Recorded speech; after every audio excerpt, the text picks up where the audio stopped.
So for people who aren't maybe terribly familiar, give us a bigger picture of Cranbrook's really rich architectural heritage. Cranbrook is a community since 1904 when we were a private family estate. And then around 1922 when we opened an elementary school, George and Ellen Scripps Booth built a center of art, education, and science. And they worked with predominantly the Finnish American architect Eliel Saarinen, who immigrated to America in 1923. And he lived here at Cranbrook from 1925 until his death in 1950. And so the entire second half of his career, he spent building and developing this special place.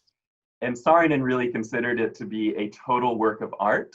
And so he was not only our architect, but he designed the landscape. He designed where the buildings went, the streets.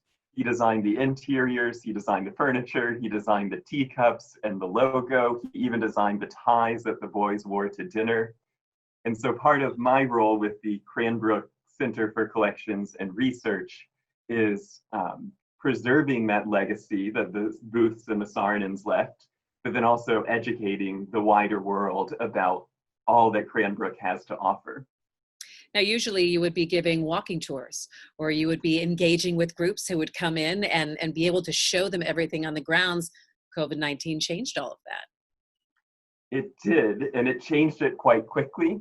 We had a large dinner celebrating our English roots, and that was canceled, and then it was just the dominoes fell and everything changed. And so I thought, everything's moving digitally. I have a phone with a camera on it. I can take the tours that are now all canceled, and we can do them through the phone. So talk to me about, it's called Live at 5. You've been on Facebook and Instagram. What are you doing, and what's been the reaction from people? So every Tuesday, Wednesday, and Thursday at 5 o'clock, I go to a new corner of campus. On Facebook, we do building tours. So taking one corner of campus. On Instagram, I try and do sort of closer look at individual objects. So a real close study of one sculpture or one chair. And the reaction has been overwhelmingly positive. We're able to get into a lot more corners of campus and share a lot more stories with a lot more people. So I had about 400 people virtually on a tour of Cranbrook House. And designed by Albert Kahn, right?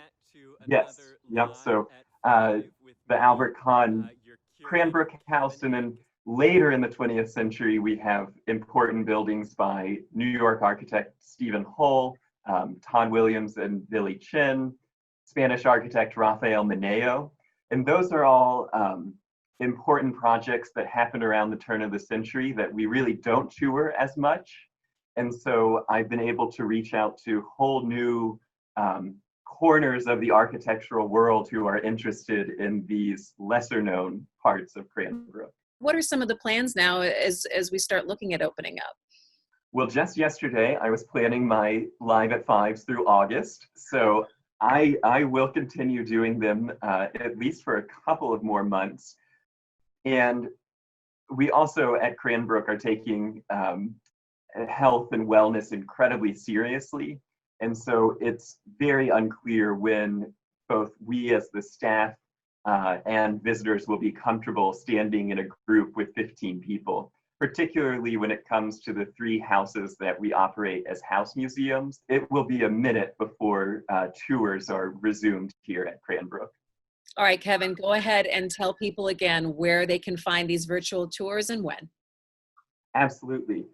We're the Cranbrook Center for Collections and Research, and every Wednesday at 5 o'clock on the Cranbrook Center for Collections and Research Facebook page, you'll just log onto the page. We'll pop up automatically at 5 o'clock, and on Tuesday and Thursday on Instagram at Cranbrook Center.